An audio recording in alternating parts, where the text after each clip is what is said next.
आज हम ऐसे संत की बात करते हैं जो अयोध्या से हैं, जिनका नाम परमहंस जी है। सम्मानित संत हैं, लेकिन अब ये संत न होकर पूरी तरह से राजनीतिज्ञ हो गए हैं। कब किसे क्या कह दें, ये कुछ कहा नहीं जा सकता है। इनको अपनी इज्जत तो प्यारी है, लेकिन दूसरे की इज्जत से कोई मतलब सरोकार नहीं है। किसको क्या बक दें, किस नाम से, किस चरित्र से सुशोभित कर दें, कुछ कहा नहीं जा सकता है। ऐसे ही संत परमहंस जी आज गोंडा के टाउन हॉल में प्रधानमंत्री जन कल्याण योजना के तहत एक कार्यक्रम में आए। यहाँ पत्रकारों से बात करते हुए उन्होंने ऐसी बातें कह डाली जो एक साधु संत को शोभा नहीं देता है। आप सुने और जाने क्या कहा परमहंस जी ने राहुल गांधी, उनकी माताजी, उनकी बहन को और पूरे कांग्रेस परिवार को। अभी आपने कांग्रेस पर तरह तरह के आरोप लगाए, राहुल गांधी के संबंध में कहा, प्रियंका गांधी के संबंध में कहा, सोनिया गांधी के संबंध में कहा, उसमें कितनी सच्चाई? देखिए, सच्चाई जो हम कह रहे हैं, सच्चाई तो और ज़्यादा है जिसको हम बोल नहीं पाएंगे। जो काम मुगलों ने किया, जो काम गोरों ने किया, उससे भी ज़्यादा खतरनाक रहा ये चोरों का कार्यकाल, यानी कांग्रेसियों का। कांग्रेस पार्टी एक देश विरोधी पार्टी रही है। और इसके बाद जो है सोनिया जो बार में डांस करती थी, वह जो है चरित्रहीन एक थे आ करके भारत में, और यहाँ आ करके जो है जिसको भारतीय संस्कृति का जरा भी स्वरूप नहीं मालूम, उसके लड़के प्रियंका हमारे मोदी जी को कायर कह रही है।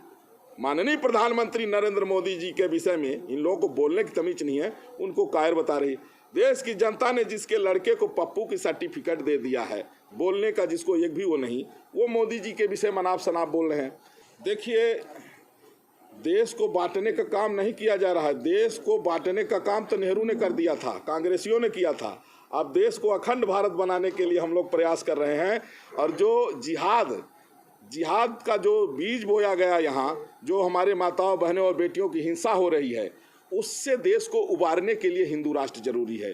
परिसर में अपना राहुल गांधी को रहने के लिए दे रहे हैं, क्या आप लोग रहने देंगे? नहीं, देखिए, ऐसा है कि चूंकि जब कोई आदमी मेंटली डिस्टर्ब हो जाता है तो कुछ दिन इलाज के लिए भेजा जाता है। तो ये इतना मेंटली डिस्टर्ब है कि इसको हनुमान जी की शरण में रहेगा, और जो सुबह शाम चरणामृत इसको मिलेगा तो थोड़ा बहुत हो सकता है कि इसको बोलने में परिवर्तन आ जाए। महाराज जी होने के नाते आप ऐसे शब्दों का प्रयोग कर रहे हैं, ये कितना लाजमी है? देखिए, ऐसा है, चरित्रहीन कह सकते हैं आप। देखिए, जो बार में नाचने वाली जो है, जो छोटे कपड़े पहन के बार में नाचने वाली को क्या कहा जाएगा? ये हमारी भारतीय संस्कृति का हिस्सा नहीं है, ये पाश्चात्य है।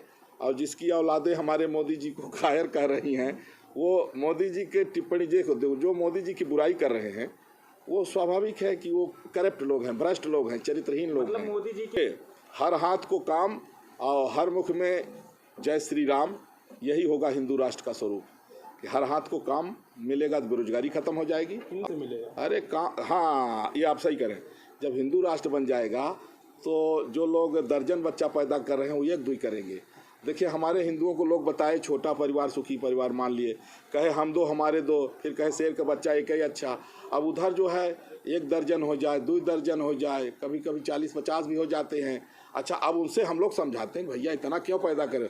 कहते हैं भाई बच्चा तो अल्लाह की देन है। तो हम कहे बच्चा अल्लाह, जो अल्लाह बच्चा दे सकता है वो नौकरी भी तो दे सकता है। नौकरी के लिए हमारे मोदी जी को क्यों गाली दे रहे हो? इसलिए मेरे कहने का अभिप्राय ये है कि देश राष्ट्र हित सर्वोपरि, हमारा मतलब है नेशन इज फर्स्ट। राष्ट्र हित को देखते हुए सबको आगे चलना चाहिए। अब रह गई बात, देखिए, हर व्यक्ति की अपनी अपनी विचारधारा है। रह गई बात जो है, संजय दास जी बहुत अच्छे संत हैं, हमारे मित्र हैं, और राहुल गांधी के लिए उन्होंने जो कहा है आवाज़ देने को, सिर्फ इसीलिए कहा है कि ये पप्पू से थोड़ा सा ऊपर उठ जाए। महाराज जी, प्रसाद मौर्य से मुलाकात हुई महाराज जी अभी विवादों के बाद से? वो एक दिन हम ताज होटल में थे तो हमारे साथ 3-4 संत थे, तो वो उधर ही से निकल रहे थे। तो हम कहे कि इसको जो है थोड़ा पूछो कि ऐसा क्यों बोल रहा है। तो थोड़ा विवाद हो गया, और इसके बाद हमको, जैसे हम निकले तो हमको देख के भागा, क्योंकि हमारे साथ धर्मदंड भी था। महाराज जी, तलवार उस दिन आपके साथ? नहीं, तलवार नहीं थी, हमारे साथ धर्मदंड था। तो उसने जो है, तो जो वहाँ लोग थे उनको कहा कि भाई वो उनको रोक ले, बाकी हम भाग जाएं किसी तरह से।